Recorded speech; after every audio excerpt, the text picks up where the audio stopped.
నమస్తే. జూన్ నెలలో 12 రాశుల వారందరికీ కూడా ఏ రకంగా గ్రహ సంచారం చక్కగా ఎఫెక్ట్స్ మంచి బ్యూటిఫుల్ ఎఫెక్ట్స్తో ముందుకు రాబోతోందని చూసేద్దామా మరి.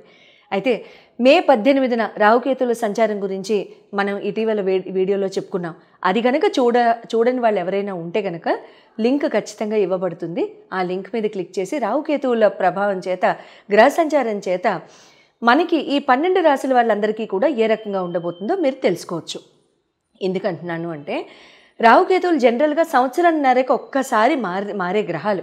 అయితే ఈ సంవత్సరంన్నరకి ఒకేసారి మారే గ్రహాల యొక్క అంటే పెద్ద పెద్ద గ్రహ మార్పులు ఇవి. రాహుకి కానీ, కేతు భగవానుడు కానీ, గురు భగవానుడు కానీ, శని భగవానుడు కానీ చాలా పెద్ద పెద్ద గ్రహాలు. అంటే వీళ్ళ తీవ్రత ఎక్కువగా ఉంటుంది మిగతా వాళ్ళ తీవ్రతతో కంటే పోలిస్తే. ఎందుకు? మిగతా వాళ్ళందరూ కూడా జనరల్గా తీవ్రత ఉన్నప్పటికీ కూడా ట్రాన్సిట్స్ చాలా ఫాస్ట్గా అయిపోతాయి కాబట్టి తేరుకోవడం చాలా ఈజీ. ఈ నలుగురివి మాత్రం కాస్త తేరుకోవడం కష్టం. సంవత్సరంన్నర, సంవత్సరం, 2.5 సంవత్సరాలు ఈ రకంగా ఉంటాయన్నమాట ఈ నలుగురివి కూడా. కాబట్టి రాహుకేతువుల గ్రహ సంచారం మార్పులు ఎవరైనా చూసి ఉండకుండా ఉంటే కనుక లింక్ ఖచ్చితంగా మీకు ఇవ్వబడుతుంది. ఆ లింక్ మీద క్లిక్ చేసి మీ రాశికి ఏ రకంగా ఎఫెక్ట్స్ అనేవి ఉంటాయనేది మీరు తెలుసుకోవచ్చు. అట్లాగే గురు భగవానుడి యొక్క మార్పులకు కూడా చక్కగా లింక్స్ ఇవ్వబడతాయి. శని భగవానుడి యొక్క మార్పుకు కూడా లింక్స్ ఇవ్వబడతాయి. ఆ 3 లింక్స్ ఇవ్వబడతాయి. వాటి మీద మీరు క్లిక్ చేసుకోండి. అయితే నెల నెల మనం చెప్పుకునే ఈ రాశి ఫలాల యొక్క గ్రహ సంచార మార్పులు జనరల్గా ఈ అన్ని రాశుల్ని అన్ని గ్రహాలని కూడా తీసుకోవాలి కాబట్టి ఈ నలుగురు గురించి స్పెషల్గా చెప్పడం జరుగుతుంది. అయితే ఈ నెలలో 6వ తారీఖు అంటే జూన్ 6వ తారీఖు తర్వాత జూన్ 15వ తారీఖు రవి భగవానుడు, బుధ భగవానుడు, కుజ భగవానుడు, జూన్ 7వ తారీఖు వీళ్ళందరూ కూడా మారుతారు. సో వాళ్ళ మార్పుల రీత్యా ఈ నలుగురు మార్పుల రీత్యా ఏ రకంగా ఉండబోతోంది అనేది మనం చాలా చక్కగా చెప్పేసుకుందామా మరి. మేషరాశి వారికి జూన్ నెలలో ఏ రకంగా చక్కగా అయ్యే ఈ గ్రహ మార్పులన్నీ కూడా ఎంత బ్యూటిఫుల్ రిజల్ట్స్ ఇస్తాయో చెప్పేసుకుందామని చాలా ఆహ్లాదంగా. Very good. మేషరాశి వారందరూ నేను చెప్పినట్టు కొన్ని వీడియోస్లో మనం చెప్పుకున్నాం, speed is the most primary factor for మేషరాశి. ఎందుకంటే ఆల్మోస్ట్ 5 years తర్వాత చాలా చక్కగా మంచి టైం స్టార్ట్ అయిపోయింది కాబట్టి చాలా బ్యూటిఫుల్గా ఉంటుంది. ఏలినాటి శని ఉన్నప్పటికీ కూడా it is definitely a beautiful time for మేషరాశి. ఎంజాయ్ యువర్ టైం అండ్ చాలా చక్కగా డిసిప్లిన్తో ఫోకస్తో చాలా చేంజెస్ జరుగుతున్నాయి కదా లైఫ్లో. అండ్ ఫోకస్ పెట్టితే మాత్రం చాలా ఫాస్ట్గా పనులు అయిపోవడం ఎంతమంది గమనిస్తున్నారు? కమెంట్స్లో రాయండి. ఫోకస్ లేని వాళ్ళకి, డిసిప్లిన్డ్ అప్రోచ్తో మనం ముందుకు వెళ్ళలేకపోతున్నాం అనే వాళ్ళకి మళ్ళీ చెప్తున్నానండి, ఖచ్చితంగా మొమెంటమ్ అనేది లైఫ్లో యాడ్ చేసుకోవాలి. చాలా చక్కగా డిసిప్లిన్డ్ అప్రోచ్తో ముందుకు వెళ్ళండి. బ్యూటిఫుల్ డేస్ అన్నమాట ఇవి మాత్రం.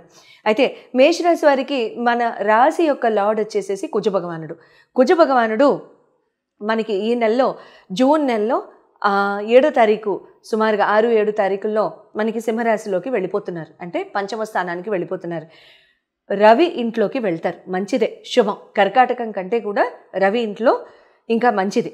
తర్వాత ఇంకా దీంతో పాటు కనుక చూసుకున్నట్లయితే రాహుకేతువులు ఇద్దరిని చూసుకున్నట్లయితే రాహు భగవానుడు లాభస్థానంలో కుంభరాశిలో, కేతు భగవానుడు కూడా సింహరాశిలో ఉండడము, అండ్ ఇప్పుడు మనకి కుజ భగవానుడు కూడా కేతుతో కలుస్తారు. అయితే బుధ భగవానుడు వచ్చేసేసి మీకు వృషభ రాశిలోకి వెళ్ళడం జరుగుతుంది. రవి భగవానుడు మీకు మిథునం రాశిలోకి వెళ్ళడం జరుగుతుంది. తర్వాత శుక్ర భగవానుడు 31వ తారీఖునే అంటే మే 31వ తారీఖునే మేషరాశి వారికి మేషరాశిలోకే వచ్చేస్తారు. ఇంకా సంతోషం. గురు భగవానుడు మిథునంలోకి ఆల్రెడీ సంచారం మొదలు పెట్టేశారు, 3వ స్థానంలోకి. శని భగవానుడు మీనంలో 12వ స్థానంలో వ్యయస్థానంలో ఉండడం జరుగుతుంది. అయితే ఈ రకంగా ఉన్న ఈ గ్రహ మార్పుల యొక్క రిజల్ట్స్ ఏ రకంగా మన మీద ఉండబోతున్నాయి అనేది చూద్దాం. ముఖ్యంగా ఫస్ట్ మనం జనరల్గా చెప్పుకునేది హెల్త్ డిపార్ట్మెంట్కి కనుక వచ్చినట్లయితే మీ రాశి లార్డ్ పంచమంలోనే ఉన్నారు కాబట్టి బట్ కేతుతో కలుస్తారు కాబట్టి ఇక్కడ ఏమవుతుందంటే చిన్నగా అంటే మీరు ఏదన్నా ఎలక్ట్రిక్ పనులు చేస్తున్నప్పుడు లేదా ఏదన్నా ఫర్ ఎగ్జాంపుల్ కొంచెం ఏదైనా రిపేర్ వర్క్స్ చేస్తున్నప్పుడు, పైప్స్తో కూడినవి ఎలక్ట్రిక్ పనులతో కూడినవి చేస్తున్నప్పుడు ఎవరైనా చేస్తుంటే కనుక చేయాల్సిన అవసరం వస్తే కనుక జాగ్రత్త వహించండి. కొంచెం అనద్దు బట్ స్లైట్ చిన్న జోల్ట్లు లాంటివి, కొంచెం ప్రెషర్ నర్వ్స్ ప్రెషర్ మీద రావడానికి అవకాశాలు ఇక్కడ ఉంటూ ఉంటాయి అన్నమాట. కాలు జారడం కానివ్వండి, లేకపోతే హీటర్స్ వేసున్నప్పుడు వాటర్ ముట్టుకోవడం కానివ్వండి, లేకపోతే వాటర్లో చేతులు పెట్టడం కానివ్వండి, లేకపోతే హీటర్లు ఆన్ చేసి చేతులు వాటర్ తిప్పి ఉండడం కానివ్వండి, రన్నింగ్ హీటర్ ఎక్విప్మెంట్స్లో వాటర్ వాడడం కానివ్వండి, ఇలాంటివి దయించి చేయకండి. ఈ పర్టిక్యులర్ 40-45 డేస్ సుమారు జూన్ 6వ తారీఖు దగ్గర నుండి కూడా ఒక 45 డేస్ వరకు కూడా ఇటువంటి పనులు చేయకండి. ఓకే, సో అంతవరకు కూడా కొంచెం కేర్ఫుల్గా ఉంటే సరిపోతుంది, అంతకంటే పెద్దగా ఏమి ఉండదు. ఫైర్తో కూడిన ఎటువంటి యాక్టివిటీస్ ఏమైనా చేస్తున్నట్టే దీపాల దగ్గరికి వెళ్తున్నప్పుడు కానివ్వండి, పొయ్యి దగ్గరికి వెళ్తున్నప్పుడు కానివ్వండి, ముఖ్యంగా ఆడవాళ్ళు కానీ మగవాళ్ళు కానీ ఎవరు వంట చేస్తుంటే వాళ్ళు ఇంట్రెస్ట్తో చాలా చక్కగా అంటే ఫైర్తో దగ్గరికి వెళ్తున్నప్పుడు కానీ కొంచెం జాగ్రత్త వహించండి. బట్టలు అవి కూడా సరిగ్గా చూసుకోండి. ఎక్కడ కూడా చిన్న నిప్పురవ్వ పడ్డం కానీ, లేకపోతే చిన్న జస్ట్ బర్నాల్ రాసుకోవాల్సిన అవసరం రావడం కానివ్వండి, ఒక 5% కనబడుతోంది. తర్వాత ఎడ్యుకేషన్ పరంగా కనుక చూసుకున్నట్లయితే, విద్య పరంగా చూసుకున్నట్లయితే కుజభగవానుడు పంచమంలోకి రావడంతో ఏంటంటే ఆగిపోయిన పనులన్నీ ముందుకు వెళ్ళిపోతాయి. యాక్షన్ ఓరియంటెడ్గా ఉంటారు. ఏదన్నా ప్లాన్ చేసి ఇది చదువుకుందాం, దీనికి ఫీజు కడదాం, దీనికి భర్తీ చేసుకుందాం, మన ఈ సీట్లో భర్తీ చేసుకుందాం, ఈ అప్లికేషన్ పెడదాం, లేకపోతే ఇందులోకి చదువుకోవడానికి వెళ్దాం అనుకున్న ఎటువంటి ఆస్పెక్ట్ అయినా సరే చాలా చక్కగా ముందుకు వెళ్ళడం కూడా జరుగుతుంది, ఇబ్బంది లేదు. లవ్ ఆస్పెక్ట్స్కి కనుక వచ్చినట్లయితే, ప్రేమ వ్యవహారాల్లో ఎవరైనా ఉన్నట్లయితే దాన్ని ముందుకు తీసుకువెళ్దాం అనుకుంటున్న వాళ్ళు ఇక్కడ కాస్త అగ్రెషన్ అనేది, డామినెన్స్ అనేది ఎక్కువగా కనబడుతూ ఉంటుందండి ఈ 45 days, starting from May 6th and May 7th once again. ఈ 45 డేస్లో అనుమానాలకి తావివ్వద్దు, ఆలోచనలకి తావివ్వద్దు, ఎక్స్ప్లెనేషన్కి తావివ్వద్దు, జడ్జ్మెంట్స్కి వెళ్ళొద్దు.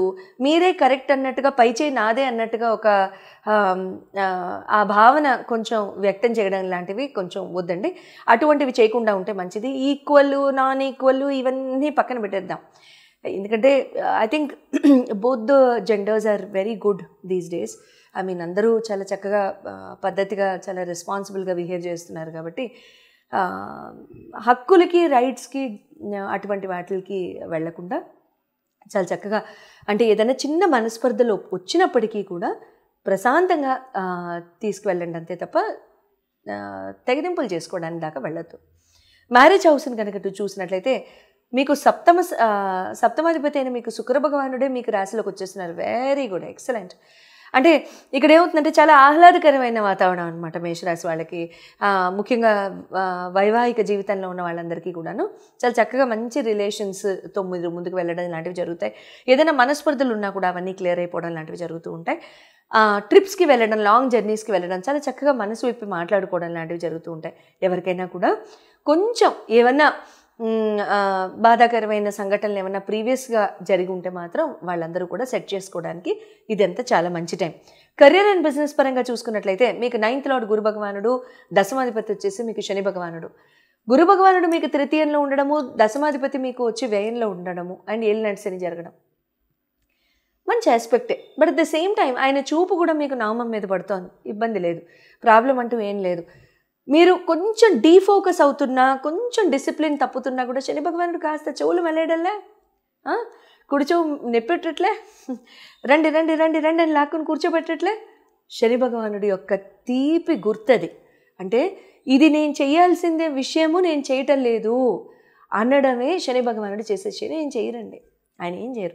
చాలా చక్కగా మనకు పద్ధతి నేర్పుతారు. ఇంట్లో తాతయ్యలు ఉంటే ఎంత అద్భుతంగా ఉంటుంది. అలా కాదు నాన్న ఇలాగా అంటారే, అదే శని అంటే ఇంకంతకంటే పెద్దగా ఏముండదు. ఆయన ఏం చేశారు. సో కాబట్టి డీఫోకస్ ఏమైనా అవుతుంటే కనుక ఆ డీఫోకస్ నుంచి మళ్ళీ ఫోకస్ పాత్లోకి రావడానికి సంపూర్ణంగా ట్రై చేయండి. చాలా చక్కగా అన్ని విషయాల్లో కూడా ముందుకు వెళ్ళడం జరుగుతుంది. విద్యాబుద్ధుల్లో కానివ్వండి, ఎడ్యుకేషన్ పరంగా స్కిల్స్, సర్టిఫికేషన్స్, అప్గ్రేడేషన్స్, రేపు ప్రమోషన్స్ రావడానికి ఏమైనా పరీక్షల్లో మీరు అప్లికేషన్స్ పెట్టుకోవాలి, మీరు పరీక్షలు రాసుకోవాలనుకుంటే మాత్రం గురు భగవానుడి సహాయం ఉండగా ఇంకెందుకు భయం. తృతీయానికి వచ్చేసరిగా ఆయన ఇబ్బంది అంటూ ఏం లేదు. కమ్యూనికేషన్ స్కిల్స్ కూడా చాలా బాగుంటాయి. మాట్లాడే ప్రతి మాట ఆర్చి తూర్చి చాలా చక్కగా మాట్లాడతారు.